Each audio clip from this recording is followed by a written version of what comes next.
이 정도도 학대인가요? 부모의 훈육과 처벌 사이 실제 판례로 본 법적 기준을 살펴보겠습니다.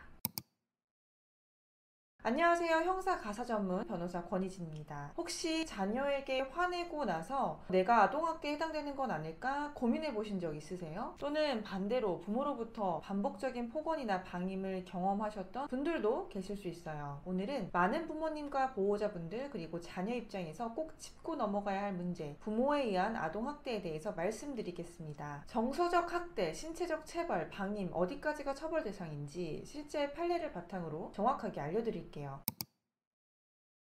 많은 분들이 부모는 훈육할 권리가 있다고 생각하시죠? 맞습니다. 하지만 그 권리는 아동의 복리를 해치지 않는 범위 내에서만 인정돼요. 법에서 말하는 아동학대는요, 신체적, 정서적 폭력은 물론이고 아이를 돌보지 않는 방임까지도 포함됩니다. 아동복지법 제17조에서는 누구든지 아동에게 신체적 손상을 주거나 정서적으로 해를 끼치면 안 된다고 규정하고 있어요. 이때 누구든지에는 부모도 포함될 수 있습니다. 먼저 실제 판례부터 볼게요. 대전지방법원 홍성지원 사건인데요. 아버지가 아이를 훈육한다는 목목으로 나무 밀대, 플라스틱 운동기구 등으로 신체를 반복적으로 때렸습니다. 피고인 측은 훈육이었다고 주장을 했지만 법원은 이렇게 말했어요. 부모에 의한 아동학대는 가장 보호받아야 할 존재로부터의 폭력이다. 그 피해는 예측이 어렵고 피해자는 도망칠 수도 없다. 이런 학대는 공포를 일상화하고 아동의 평생을 괴롭힌다. 결과는 징역 1년 6개월, 집행유예 3년, 그리고 보호관찰, 아동기관, 취업제한 3년까지 내려졌습니다.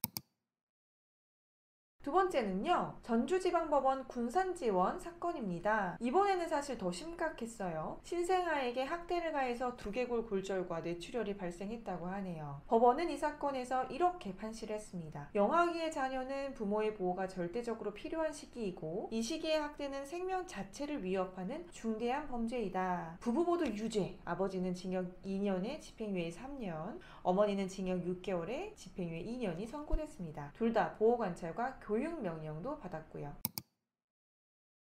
이런 사건 사실 실제 생각보다 훨씬 더 많습니다. 혹시 자녀 앞에서 배우자에게 소리를 지르거나 욕설을 하신 적이 있으신가요? 그 역시 정서적 학대로 인정될 수 있어요. 서울중앙지방법원 사건 설명해 드릴게요. 아버지가 아이 앞에서 어머니를 위협하고 협박한 사건이었고요. 그 장면을 목격한 아이가 정신적인 큰 충격을 받았습니다. 법원은 이렇게 말했어요. 아동의 정신건강과 정서적 발달을 해치는 행위는 신체적 폭력 못지않게 중대한 학대 행위이다. 결과는 징역 8개월, 집행유예 2년, 보호관찰까지 포함된 실형 판결이었습니다. 법원이 판단할 때 무엇을 보나요? 궁금하실 수 있죠. 그렇다면 법원은 부모의 행동이 학대인지 아닌지를 어떻게 판단하는지 살펴볼까요?